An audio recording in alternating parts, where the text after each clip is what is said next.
Welcome to Steal My Itinerary, the series where I go over trips that I've taken step by step so that you can copy them in 5 minutes or less. Today we're going to London, and if you're into city traveling, you won't want to miss this. If she can keep it all running, keeps it running. So to me, London is the perfect city location. When it comes to food, activities, accessibility to get around in the city, London was perfect. Whether you're going solo, with friends, with family, there's really something for everybody. So you'll want to check this out. So for accommodations, I stayed at the Montcalm Royal London House. Y'all, that is a mouthful. But let me tell you, the hotel was absolutely gorgeous. One of the highlights is that the bathroom had heated floors, which I had never experienced in my life, but I'm like, okay, that is definitely going inside of the dream house. On arrival, my room already had like a cute little welcome card with my name on it and macarons. They sent a complimentary bottle of sparkling wine to my room at no charge. So I really felt like a valued customer. I felt like they went above and beyond to pay attention to all the little details, and it was greatly appreciated. All right, so let's get into this day-by-day itinerary. So day one, I arrived early in London and I took the train from the airport to my hotel. I decided to get dinner at the Breakfast Club, and it was within walking distance of the hotel. And just to let you guys know, this was actually a solo trip for me. I felt completely safe walking around London by myself. So after dinner, I explored the area where the Breakfast Club was located, and I stumbled across this club. And I was just pretty much walking the street and the music was just jumping. So I was like, you know what, let me go inside and check this out. And so that club was called Next. It was really cute. I went on a weekday, so it wasn't super crowded, but you know, it had some people in there. The music that they was playing was like 2000s R&B and hip hop, so that was right up my alley. So after leaving Next, I stumbled across this whiskey bar. I went in and had a drink, and that's when I found out I wasn't really much of a whiskey girl, but at least I tried it. So for day two, I wanted to check out the London Bridge, so I actually walked there from my hotel. Now, I didn't actually make it to the bridge because, y'all, it was a little bit farther of a walk than I felt like I was up to at the time. So I just kind of did some sightseeing. I went and had breakfast at a little cafe. I don't remember the name of it, and for whatever reason, I can't find any pictures of the menu. But I'll insert some clips and maybe you guys can have better luck at finding it, but I really did enjoy the food. It was like a little pastry shop. After leaving lunch at the cafe, I stumbled across this park and I just sat down and listened to music and just really relaxed. So I really enjoy being outside, and so just being able to be out and enjoy the nice weather is something that I like to do. So after that, I went back to my hotel. I took a quick little nap and changed my clothes because I headed over to dinner at Park Row. And so unfortunately, Park Row is not in business anymore, but it was a Michelin star restaurant in London, and they had a whole DC theme. So it was pretty much like dinner and a show. 10 out of 10, would recommend, but unfortunately, they're just no longer in business. But it was a great experience. So while I was at that dinner, I ended up meeting a couple who was locally from London, and so we went bar hopping after we left dinner. There are a lot of bars in the area where Park Row used to be, and so I'll include that information here so that you guys can still check out the area and bar hop if you would like. So on day three, I kind of slept in a little because I was going to a play. And so I just wanted to make sure that I was rested because I hate falling asleep and stuff like that. And so I went to the Lyceum, I think that's how you say that, London Theater, and I went and saw Lion King. And so from what I can tell, I think that that's kind of like a staple in London. It's very likely that Lion King will still be playing when you're planning your trip in London as well. The area where the theater was beautiful. That was probably my favorite area of London. And so after I got out of seeing the play, I went and had lunch at Masala Zone.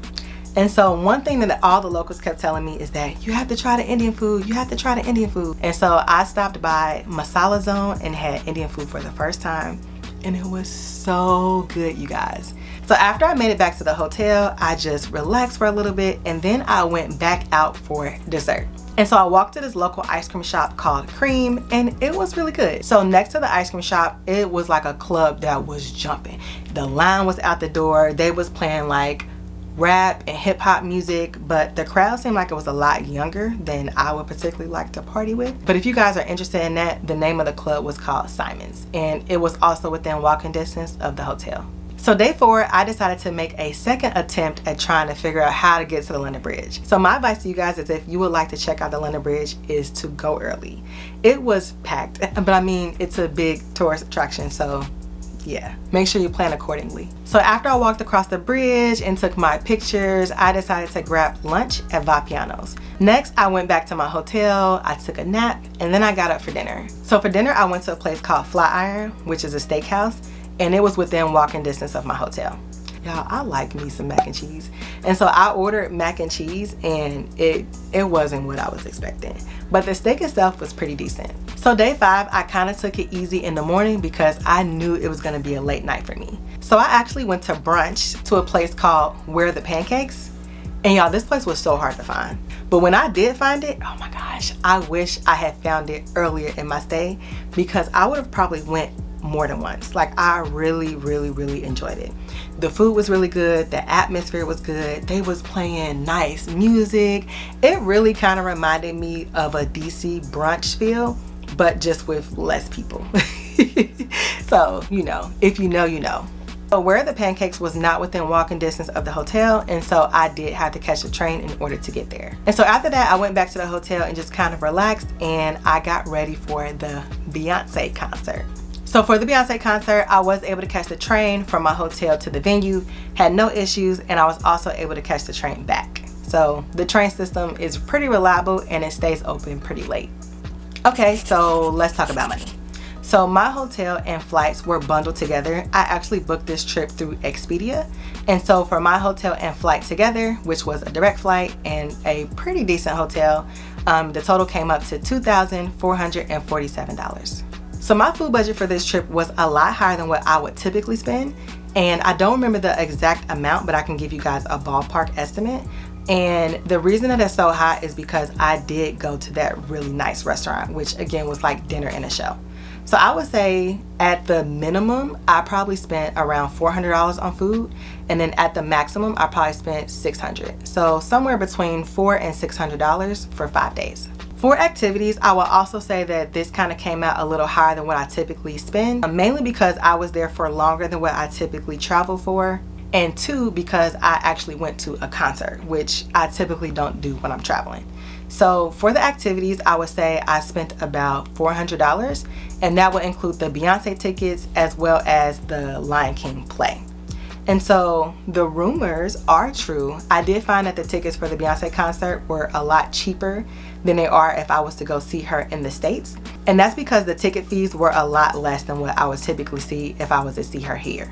So transportation and getting around the city, it was very public transportation friendly, and so I pretty much caught the train or walked pretty much everywhere that I went. So I think in my whole time of staying there, I only took Uber twice. And so my transportation budget for this trip was $100. So a rough estimate of the total amount spent for 5 days in London cost me about $3,377. So there are options to make this trip cheaper. Again, I solo traveled, so if you travel with a friend or a partner, you can kind of cut some of those accommodations in half if you're splitting the bill. So you of course can make this trip more affordable by cutting out some of those expensive activities. You can cut out the Beyonce concert and you can cut out the fine dining. So if you cut those things out, you can definitely make this trip affordable.